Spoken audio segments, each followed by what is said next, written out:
I watched Multi-Millionaire Go Broke, part 5.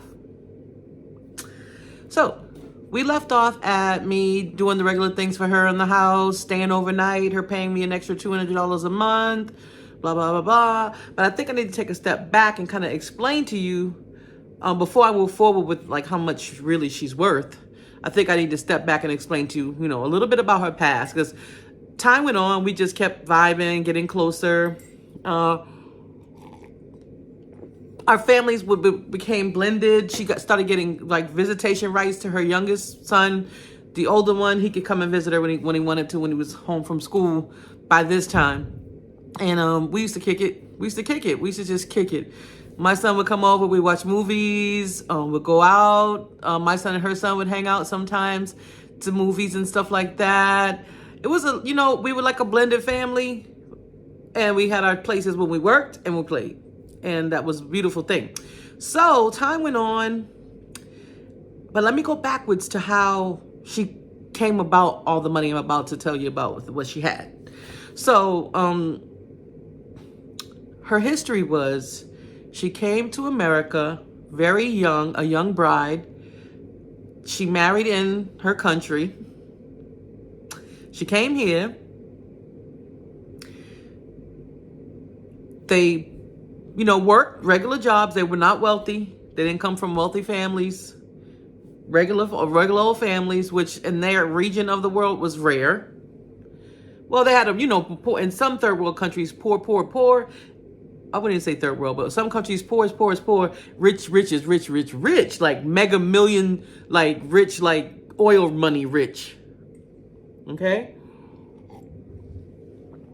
So they have rich family members, of course, but they don't have like their own money. So when they got to America, they ran running. They started working. They worked every day. And then eventually they worked a couple of years. They bought a house.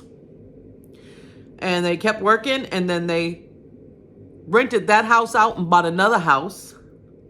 They had their children and everything.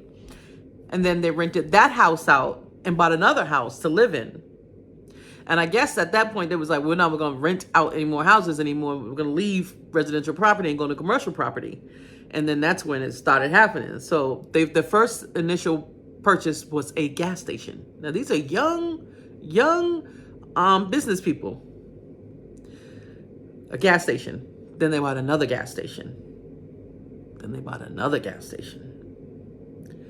Then they bought a Burger King. Then they bought another Burger King.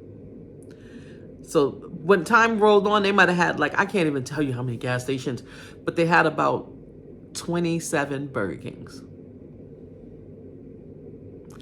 That, okay? So when I tell you I'm dealing with rich people, I'm not just dealing with rich people like, oh yeah, they got a little, no. I'm talking about real money, that long money, that generational money, that money you read about, the money you see on the, TikTok or whatever, when they walking in their big mansion with the top of the Miami skyscraper, the whole 4 floors type money, that type money. Do you understand what I'm saying to you? I'm flipping. So I didn't know this, but when as it went along, I knew her as a person. So what she was telling me was not like, oh wow, I'm still around this. I got used to it. And quite frankly, because I would have times when things were being rough for me, and because I was single parent, like I said, I was going to school, and like she would be complaining about her, like, oh, this is wrong, that's wrong, I'm having problems with this, I ain't got enough money for that, blah blah blah blah. And let me tell you, let's go back when I told y'all the first time I met her, she offered me some water, right? I'm just gonna tell you how rich people roll. The first time I met her, she offered me some water. I took the bottle of water, I drank it. So all this time, months going on, she would give me water, I would get water out the refrigerator, it would be lined in the door or whatever. And then one day I came into work and I caught her filling the water bottles were empty on the side of the sink. I caught her filling them up with the pipe. I was wondering why when I got a water bottle, it didn't, crack. I didn't really, one of us, it didn't crack. But sometimes that happens, so I didn't know. All that time, all those months, I was drinking pipe water with her. Now, I didn't say anything. I just brought my own bottled water after that. But I was blown. I was like, oh, I can't believe rich people keep their money, man.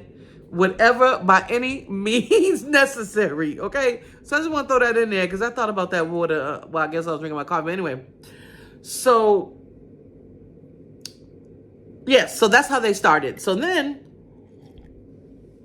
of course, they had employees and stuff like that, but they weren't taking care of that. They were more running the business and buying more properties. You know, they had their people taking care of the businesses, managers in each place, regional manager, whatever.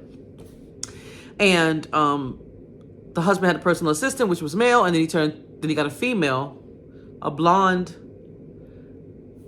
lady. And then things started getting weird.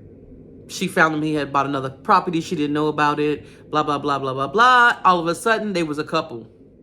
He made her look like she was whatever, and filed for divorce and had her committed. She got out of that. I don't know how she got out of that. But in the divorce settlement, of course, he got all the business. She got left with a divorce settlement. Because some way or another, with all that going on and all that, I don't know, I think she wasn't really that mentally stable, right? And so everything I had to keep running. So she couldn't run it. Because remember, I came along just to help her file her files. So he found her incompetent, right? So, of course, he took all the business. I don't know what stipulation or whatever, how long it was be or whatever. He took all the business. And she was just left with a certain amount of money. And this was her first business of her own. Remember, the commercial property that she was trying to get off, that she was trying to lease 2 retailers or something, and then sell the land and not even develop the land. So that's where we were. And of course, with that land, money comes, right? You have to pay the taxes, you have to pay insurance every month. It was a lot going on. So she had a limited settlement that she didn't have any other occupation, no other means of income. You get what I mean? So that generation, and he had the children. So she was kind of like, okay, what am I gonna do? And so I came along, and it got to the point, at this point, her house was worth about $6 million. She had landscaping, she had pressure, she had all these things that used to have to go on in the house. She had a maid, she had a cook. She had everything that she had to keep the land up, pay the mortgage every month, her own overhead, paying for attorneys. She was fighting the city because the money had started getting lower and lower because she was fighting the city with permits and stuff like that. She was trying to get a discrimination. She was paying these lawyers, these big retainer fees. It was a lot. And so it got to a point where she was so overwhelmed, and her mental health had started to decline more because things started getting rougher on her. So that's when she said, Key, I need you to handle my bills. So this is at the point where I start paying her bills. So now I'm looking at her bank accounts. And I'll come back with part 6